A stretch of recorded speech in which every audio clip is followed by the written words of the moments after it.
Kartais gyvenimas mane nustebina.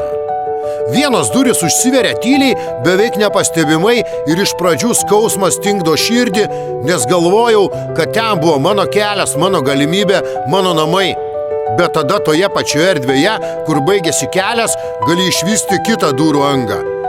Ne visada ji didelė ar šviesi, ne visada jos spyna pasirodo patogi ar pažįstama.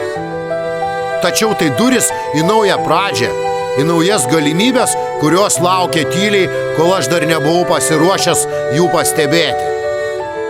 Ir supranti, gyvenimas niekada nepalieka tavęs be pasirinkimo. Tiesiog kartais reikia drąsos palikti praeitį, kad galėtum žengti į ateitį.